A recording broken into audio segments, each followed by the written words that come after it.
Hello दोस्तों, स्वागत है आपको हमारे इस YouTube channel Bipin star mathematics classes में। तो दोस्तों, आज के यह वीडियो हम आप लोग के बीच लेकर आए हैं। इस वीडियो में गोधली भाग 2 के जो सेकेंड चैप्टर है 20 के दांत, उसका हम 2 नंबर और 5 नंबर क्वेश्चन बहुत ही ज़्यादा इंपॉर्टेंट क्वेश्चन लेकर आए हैं। और आशा करेंगे कि आप लोग इस क्वेश्चन के माध्यम से, इस हमारे वीडियो के माध्यम से 2023 10th क्लास का आप एग्जाम पूरी तरह से तैयारी कर पाएंगे। तो चलिए हम अपने वीडियो को स्टार्ट करते हैं। मेरा क्वेश्चन है कि कहानी के शीर्षक की सार्थकता स्पष्ट कीजिए।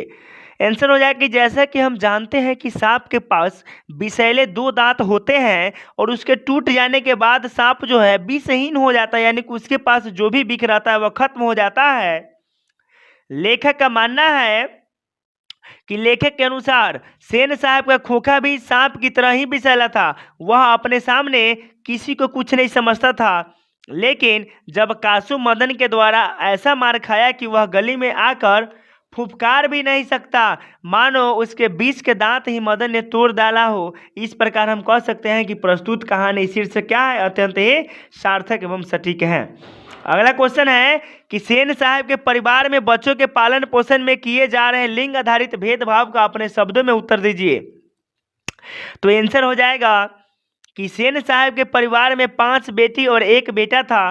सेन साहब और उनकी पत्नी बेटी के अधिक प्यार करता था, क्योंकि सेन साहब बेटा को अपना इंजीनियर बनाना चाहता था और उनका स्वप्न था।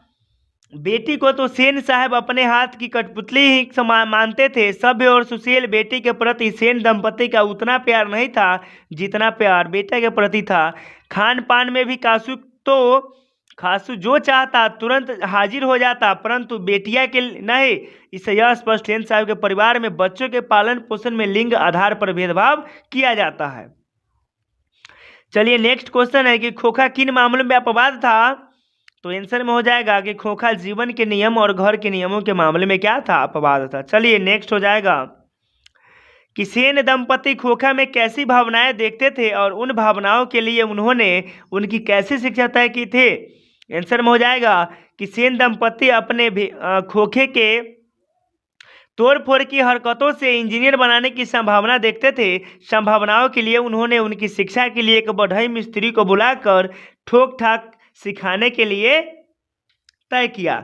चलिए अब नेक्स्ट क्वेश्चन है, देखिए नेक्स्ट क्वेश्चन यहां से मिलेगा आपको कि व्याख्या कीजिए। क्या क्वेश्चन मिलेगा आपको कि व्याख्या कीजिए। कहता है क्वेश्चन कि लड़कियां क्या है, कठपुतलियां है और उनके माता पिता को इस बात का गर्व होता है। आप जो है इस क्वेश्चन का भाव स्पष्ट कीजिए। तो चलिए इसका आंसर जो हो जाएगा, तो इसका आंसर हो जाएगा कि प्रस्तुत पंक्ति नलिन विलोचन शर्मा द्वारा रचित 20 के दांत शीर्षक कहानी से लिया गया है।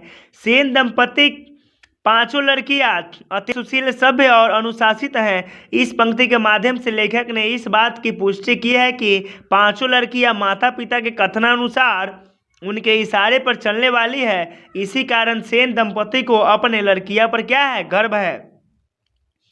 नेक्स्ट क्वेश्चन है कि खोखा के दुर्लती स्वभाव के अनुसार ही सेनों ने सिद्धांतों को भी बदल दिया।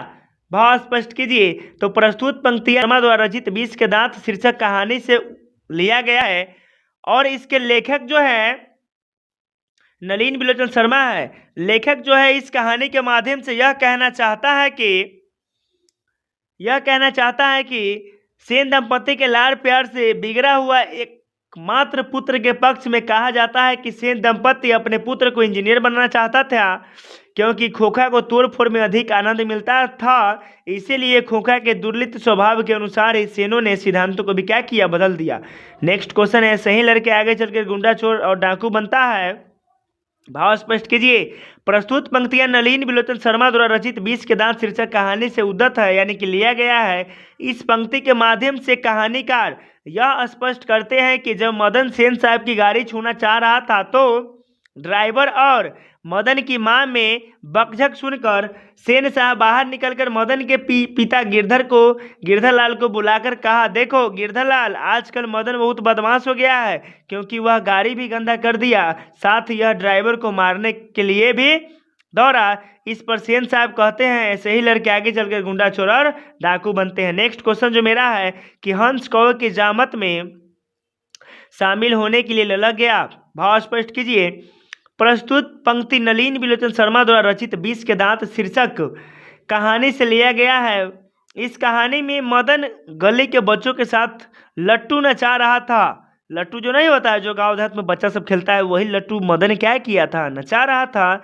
सेन साहब का खोखा भी वहां आ गया और सेन साहब का प्यारा दुलारा बेटा जो खोखा था वहां पर पहुंच गया।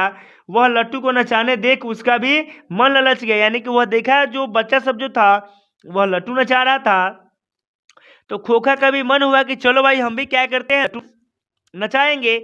इसी पर क्या किया, इसी पर कहानीकार कासू को हंस और मदन एवं उनके साथियों को कौवा मानकर व्यंग ढंग से कहा है कि हंस कौवा की जमजात में शामिल होने के लिए लग गया, यानी कि कासू जो था वह मदन के साथ लट्टू खेलने के लिए लग गया। चलिए अगला क्वेश्चन जो है, सेन साहब के और उनके मित्रों के बीच क्या बातचीत हुई और पत्रकार मित्र ने उन्हें किस तरह उत्तर दिया, बताइए। यानी कि सेन साहब को जो अपने मित्रों के साथ किस चीज के बारे में बातचीत हुई थी उसी के बारे में बताना है।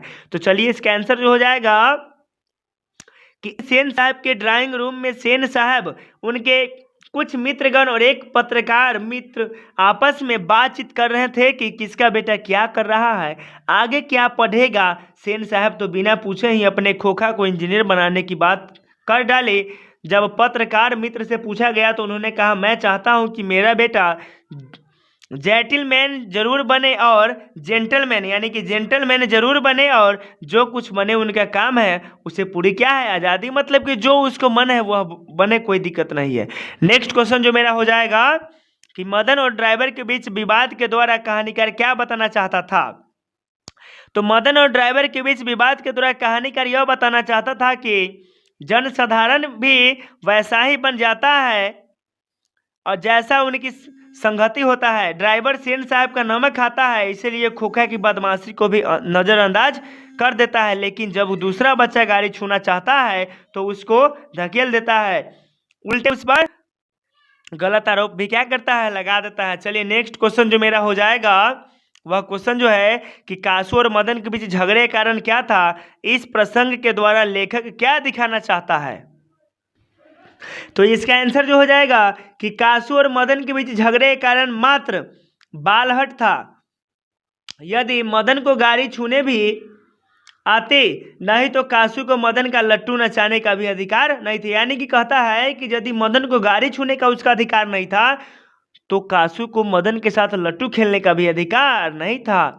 फिर भी कासू जो तो है,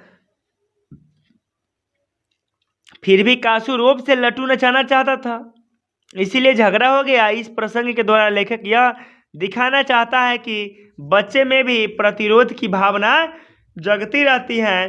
किसी भी बच्चे की बड़े बाप का अथवा गरीब बाप का बेटा हूँ, देखिए बच्चा तो बच्चा होता है, बच्चा को यह नहीं पता होता है कि हम कितने मतलब बड़े बाप का बेटा है या छोटे बाप का बेटा है, बच्चा को यह नहीं पता चलता है, लेकिन वह जिस जिद पे अड़ जाता है वह उसी जिद का मतलब उसी तरह का वह काम करता है। चलिए नेक्स्ट क्वेश्चन में चलते हैं।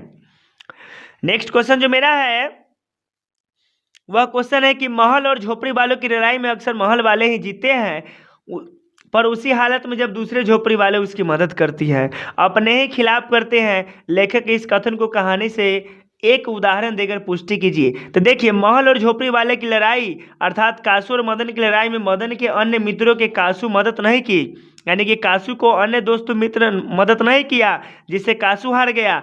यदि मदन के मित्र कासू की मदद करता तो कासू ही जीतता। प्रायः यह देखा जाता है कि झोपड़ी में रहने वाले लोग अपने ही खिलाफ आवाज़ लगाते हैं, जिसका परिणाम यह होता है कि झोपड़ी वाला पराजित हो जाता है और महल वाला जीत जाता है।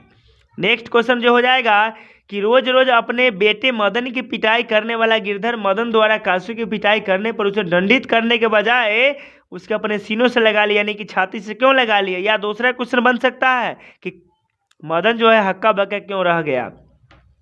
चलिए इसका आंसर जो हो जाएगा कि रोज रोज बेटे मदन की पिटाई खाने वाला गिरधर मदन द्वारा कासू की पिटाई करने पर दंडित न उसको अपने छाती से लगा लिया, क्योंकि सेन साहब ने गिरधर को बेजह नौकरी से निकाल दिया था। कहला कि सेन साहब उसको नौकरी से क्या किया था, निकाल दिया था, खाली करने का आदेश दिया था, जो गिरधर के लिए अन्याय था।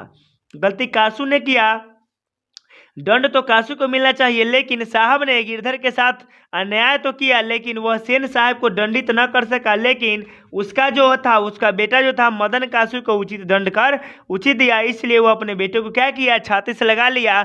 और गिरधर ने मदन से कहा कि आज तक जिस काम को हम मतलब नहीं कर सके, वह काम जो है मेरा बेटा करके दिखाया है, वाह कितनी शाबाशी की बात है। और अपने बेटे को क्या किया, शाबाश दिया। नेक्स्ट क्वेश्चन हो जाएगा कि सेन साहब, मदन, कासू और गिरधर का चरित्र चित्रण करें।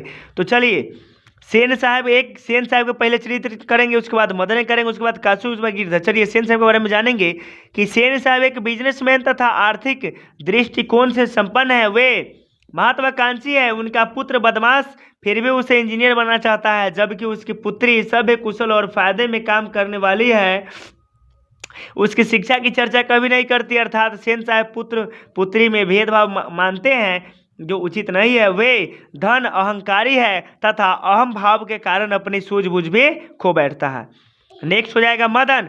मदन एक गरीब बाप का बेटा है और उसमें बदले की भावना जगाती है, इसलिए वह सेन साहब के खोखा को भी पीट देता है तथा उसने उसके ड्राइवर को भी और क्या किया था, झपट्टा मारने के लिए दौड़ा था। इससे यह स्पष्ट होता है कि मदन एक स्वाभिमानी लड़का है।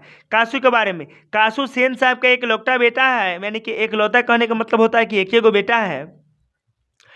सेन साहब दुलार में इतना उसको बिगाड़ दिया है कि वह किसी का भी कुछ नहीं समझता है। पिता की तरह वह भी अहंकारी है, उसे तोड़ फोड़ में अधिक मन लगता है। वह अपने आप को स्वाभिमानी लड़का मानता है। गिरधर एक मध्यवर्गीय, आर्थिक रूप से कमजोर व्यक्ति है। वह एक वफादार तथा ईमानदार कर्मचारी, मालिक के गलत निर्णय को भी वह सही से स्वीकार कर लेता है। गिरधर वर्तमान को आधार बनाकर सामान्य पित और की तरह पुत्र मदन को दंड तो देता है, लेकिन नौकरी छूटने के बाद उसकी पुत्र को गले भी लगाता है। वह एक सफल गृहस्थ, धर्म का पालन करता है तथा वह अपने जीवन को किसी तरह जीता है। चलिए नेक्स्ट क्वेश्चन जो मेरा हो जाएगा कि आपकी दृष्टि में कहानी का नायक कौन है, तर्कपूर्ण उत्तर दे। तो इसका आंसर हो जाएगा कि हमारी दृष्टि में कहानी का नायक कासू है, क्योंकि सेन दंपति कासू के प्रति भावनाएं संयोग हुए हैं। कासू के कारण ही सेन साहब के गाड़ी की बत्ती टूटती है तथा निर्दोष गिरधर की भी नौकरी समाप्त हो जाती है। कासू के स्वभाव के कारण ही सेन परिवार के पुत्रियों के लिए उस परिवार में कोई जगह नहीं है। कासू के ही दांत भी टूटते हैं, जिसे 20 के दांत की संज्ञा दी गई है। नेक्स्ट क्वेश्चन जो हो जाएगा कि आरंभ से ही कहानीकार का स्वर व्यंग्यपूर्ण है, ऐसे कुछ प्रमाण उपस्थित करें। तो आरंभ से ही कहानीकार का स्वर व्यंग्यपूर्ण है, इसके कुछ प्रमाण इस प्रकार है। जैसे कोयल घोंसले से कब उड़ जाए, वे ऐसी मुस्कुराहट अपने होठों पर ला सकती है कि सोसाइटी की तरीकाएं भी कुछ सीखना चाह रहे हैं तो सीख ले। हंस कौवे की जमजात में शामिल होने के लिए क्या किया, ललक गया। तो दोस्तों इस प्रकार हमारा जो था गोधली बाग 2 का जो हमारा जो था 2 नंबर 5 नंबर क्वेश्चन, यानी कि सेकेंड चैप्टर 20 के दांत का संपूर्ण हुआ। तो दोस्तों आशा करेंगे कि आप लोग इस वीडियो के माध्यम से क्लास 10th की हिंदी का तैयारी करते होइएगा। तो चलिए हम लोग हम जो है आपसे मिलेंगे अगले नेक्स्ट वीडियो में। अगले नेक्स्ट वीडियो हम आप लोगों के लिए लेकर आएंगे, भारत से हम क्या सीखे, मैक्स मूलर। तो चलिए आप लोग हमारे इस वीडियो को लाइक कीजिए, सब्सक्राइब कीजिए और शेयर करना न भूलें। धन्यवाद।